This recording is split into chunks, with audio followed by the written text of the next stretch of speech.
Hello hello അളിയ, ഒരു പ്രധാന കാര്യമുണ്ട്. നാളെ പ്രിയയുടെ ബർത്ത്ഡേ ആണ് കേട്ടോ. നല്ലൊരു അവസരമാ. ഗ്രാൻഡ് ആയിട്ട് സെലിബ്രേറ്റ് ചെയ്ത് പ്രിയയെ അതിശയിപ്പിക്കണം. ഓക്കെ? ബർത്ത്ഡേ ആണല്ലേ? Thank you so much. Yes. Your attention please. Excuse me gentleman and rough ladies, നിങ്ങൾക്ക് എല്ലാവർക്കും ഒരു ശുഭവാർത്തയുണ്ട്.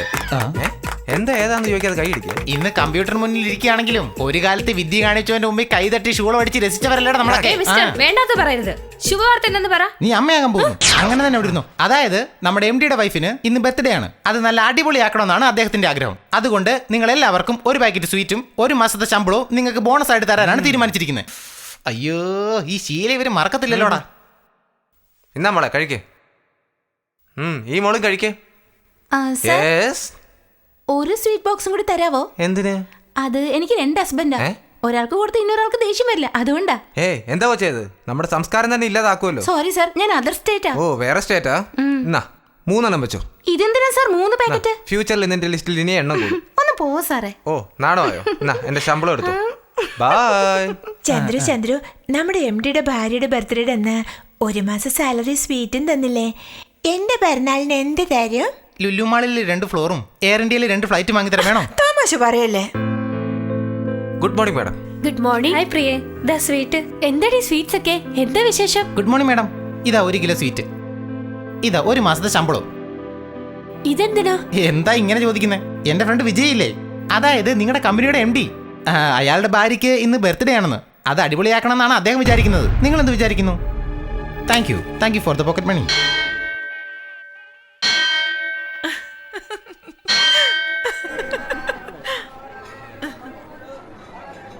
പ്രിയേ, നീ ഇവിടെ തന്നെ നിൽക്കേ. ഞാൻ അർച്ചനയ്ക്കുള്ള രസീത് വാങ്ങിക്കൊണ്ട് വരാം. വാടി.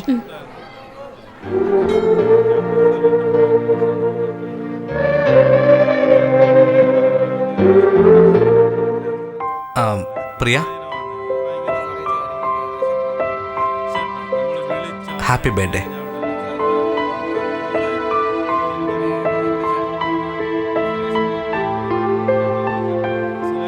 യെസ്.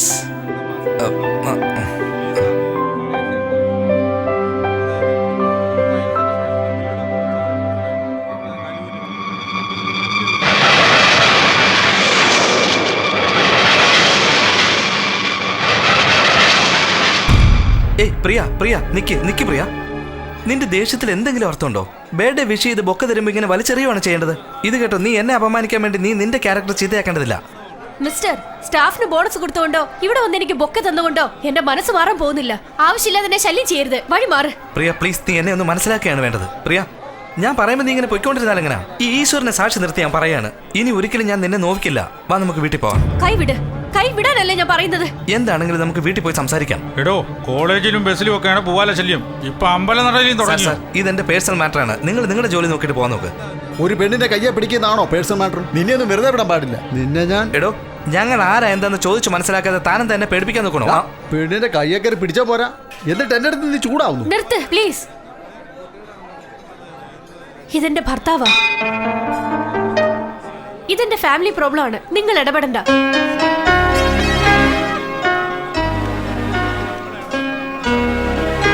ഇപ്പോഴും നിന്റെ ഉള്ളിൻ്റെ ഉള്ളിൽ നിന്ന് ഞാൻ ഹസ്ബൻഡാന്ന് പറഞ്ഞില്ലേ? താങ്ക്സ് പ്രിയ. സോറി. കാരണം അറിയാതെ സന്തോഷിക്കണ്ട. എന്റെ ഭർത്താവായി കണ്ടതുകൊണ്ടോ നിങ്ങളോടുള്ള സ്നേഹം കൊണ്ടോ അല്ല ഞാൻ നിങ്ങളെ രക്ഷിച്ചത്. വിശ്വനാഥൻ സാറിന്റെ മകൻ അമ്പലത്തിൽ ഒരു പെണ്ണിനെ ശല്യം ചെയ്ത് ആൾക്കാരുടെ കയ്യിൽ നിന്ന് അടി വാങ്ങുന്നത് അറിഞ്ഞ ആ നല്ല മനുഷ്യന് മനസ്സ് വേദനിക്കുമല്ലോ എന്നോർത്താണ് ഞാൻ നിങ്ങളെ രക്ഷിച്ചത്. ഓർമ്മയിൽ വെച്ചോ.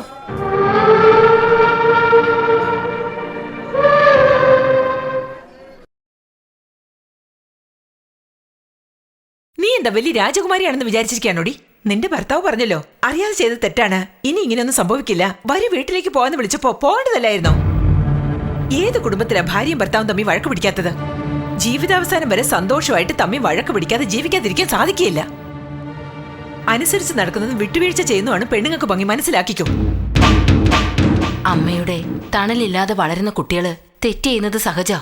അമ്മയുടെ തണലിൽ വളരാത്ത വിജയ് തെറ്റു മനസ്സിലാക്കി നിന്നെ വന്ന് വിളിച്ചപ്പോ എന്റെ തണലിൽ കഴിയുന്ന നീ വിജയുടെ കൂടെ പോകാതെ നീ വാശി പിടിച്ചില്ലേ?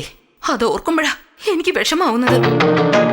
നിന്റെ ഭർത്താവാരാ? വലിയ കോടീശ്വരൻ, ഒരുപാട് സ്വത്തുക്കളുണ്ട്. അങ്ങനെയുള്ളപ്പോ അയാൾക്ക് നേരെ നിന്ന് വഴക്കുണ്ടാക്കാനോ അയാളില്ലാതെ ജീവിക്കാൻ വേണ്ടി വെല്ലുവിളിക്കാനോ നിനക്ക് എന്ത് യോഗ്യതയുള്ളേ? എന്റെ ഭർത്താവിന് ജോലിക്ക് പോകാൻ പറ്റുന്നില്ല, ഒരു ബന്ധുക്കളുടെ വീട്ടിൽ ഇറങ്ങി പോകാനും സാധിക്കുന്നില്ല. എവിടെ പോയാലും നിന്റെ ചേച്ചി ഭർത്താവിന്റെ കൂടെ ജീവിക്കാതെ വീട്ടിലേക്ക് വന്നല്ലോ എന്ന് എല്ലാരും എന്നോട് ചോദിക്കുക. നാണക്കേടായിരിക്കുക. ഇങ്ങനെ ജീവിക്കുന്നതിലും നല്ലത് കല്യാണം കഴിക്കാതിരുന്നാ മതിയായിരുന്നു. ഒന്നും കേൾക്കണ്ട. ഞാൻ കല്യാണം കഴിച്ചത് ഒരു ദാമ്പത്യ ജീവിതം മോഹിച്ചല്ല.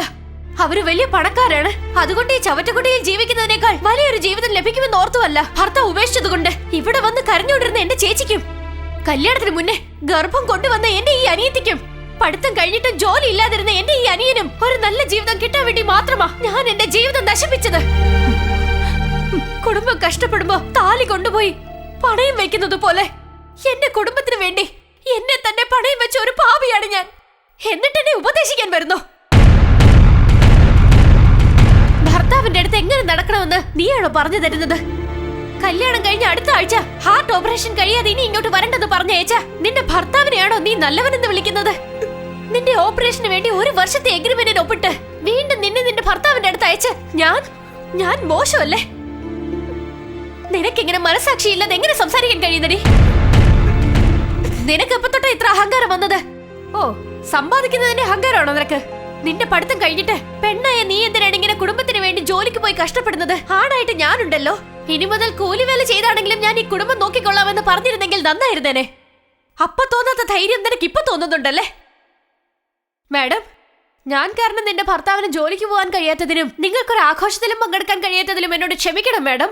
കല്യാണത്തിന് മുന്നേ ഗർഭിണിയാവുന്നത് നിനക്ക് മോശമായി തോന്നിയില്ല. ഞാൻ ഭർത്താവിനെ ഉപേക്ഷിച്ചത് അത് നിനക്ക് മോശമായിട്ട് തോന്നുന്നല്ലേ? ഇവരെല്ലാരും എന്നെ കുറ്റപ്പെടുത്തിയപ്പോ പോലും എനിക്ക് സങ്കടം വന്നില്ല. പക്ഷെ അമ്മയ്ക്കും എന്നെ മനസ്സിലായില്ലേ? ഒപ്പിട്ട എഗ്രിമെന്റിന്റെ കാലാവധി കഴിഞ്ഞെന്ന് എന്റെ ഭർത്താവ് പറഞ്ഞപ്പോ എനിക്ക് നിങ്ങൾ എല്ലാവരും ഉണ്ടാവുമല്ലോ എന്ന് ധൈര്യം കൊണ്ടാ ഞാൻ ഇങ്ങോട്ട് വന്നത്. പക്ഷെ നിങ്ങളിൽ ആരെങ്കിലും ഞാനുണ്ടെന്ന് നിനക്ക് ധൈര്യത്തിനെന്ന് പറഞ്ഞോ? എന്നെ ഈ കുടുംബത്തിലെ ഒരാളായി കൂടെ കണ്ടു ആരെങ്കിലും? ഭാര്യയായി കാണാൻ കഴിയില്ലെന്ന് പറഞ്ഞു എന്നെ തിരിച്ചയച്ച അദ്ദേഹത്തോടൊപ്പം മനസ്സിനെ കല്ലുപോലെയാക്കി എന്റെ വിഷമങ്ങളെല്ലാം മറച്ചു വെച്ചുകൊണ്ട് എനിക്ക് എങ്ങനെ ജീവിക്കാൻ കഴിയും? പറയ, എങ്ങനെ ജീവിക്കും ഞാൻ? പറയ.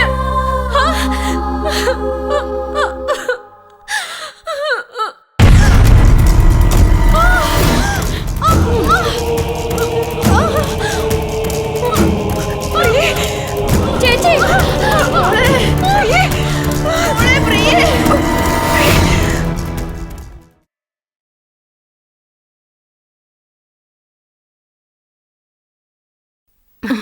സന്തോഷമുള്ള കാര്യ നിങ്ങളുടെ മോള് അമ്മയാവാ.